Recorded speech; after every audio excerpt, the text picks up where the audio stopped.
आसंता August मास 28 तारिख दिन पश्चिम ओडिशार कृषि भित्तिक गणपर्व नुआखाई। एथिपाई समग्र पश्चिम ओडिशा चलचंचल होई पड़िथिबा बेले राजा राजुड़ा अमलरू खड़ियाल गड़जात अंचल प्रथा और परंपरा अनुसार पालन होई आसुथबा एही नुआखाई पर्व पालन पई खड़ियाल राज दरबार हॉल ठारे लग्न धार्य होई जाइछि। खड़ियाल युवराज देवदेव सिंह देओं उपस्थिति रे राजज्योतिष प्रफुल्ल पात्र, राजपुरोहित सुदर्शन ठाकुर, तारा आचार्य प्रमुख उपस्थित रही नवान्न भक्षण करने नहीं लग्न धार्य करा जायथिला। नुआखाई पूर्व दिन अर्थात 27 तारिख दिन संध्या समय 7 घंटा समय 9 घंटा समय मध्य खड़ियाल इष्टदेवी मां समलेश्वरी और गड़देवी रक्तंबरी देवी निकटरे पूजार्चना सह नवान्न भोग अर्पण कलापरे 28 तारिख दिन तुला लग्न समय सकाळ 9:33 रु 11:20 मध्य खड़ियाल अंचलर जनसाधारण नवान्न भक्षण करने लगी धार्य होईछि। उक्त लग्न धार्य समय अन्यमानक मध्य आशीष पंडा, पृथ्वीराज महांती, अर्जुन पंडा, आह्वान जोशी, समलेश्वरी पूजक ब्रजकिशोर दंडसेना, रक्तंबरी पूजक गणेश प्रधानी एवं सेवायत माने उपस्थित थिले।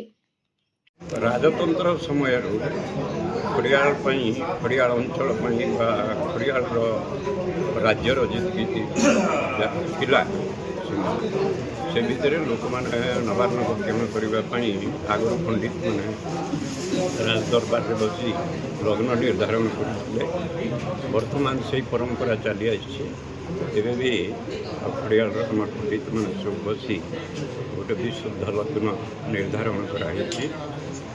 आटा भी परंपरा अच्छी प्रथम समलेश्वरी रक्तांबरी इष्टदेवी रजाकार समलेश्वरी और गड़देवी रक्तांबरी दुईटा मुख्य देवी से पूर्व दिन नवान्न लगे आ परदिन समस्ते नवान्न भक्षण करते।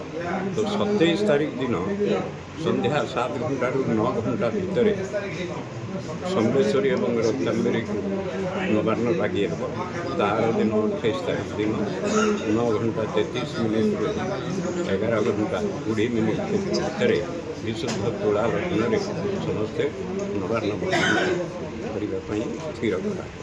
समस्ते आसी राजा हिसाब से ठीक करते कि बर्तमान जातीय हिसाब से कृषि मंत्री नवान्न खाया समस्त स्थिर कर तेणु यही दिन कौ समय लग्न नवान्न भक्षण करें से आम दरबार उपस्थित होईसु आम पंडित मैंने समस्त आज उपस्थित हो ठीक कले दिन 9:33 गते 11:20 मध्य नवान्न भक्षण करने समस्त जनसाधारण कहुच्छी।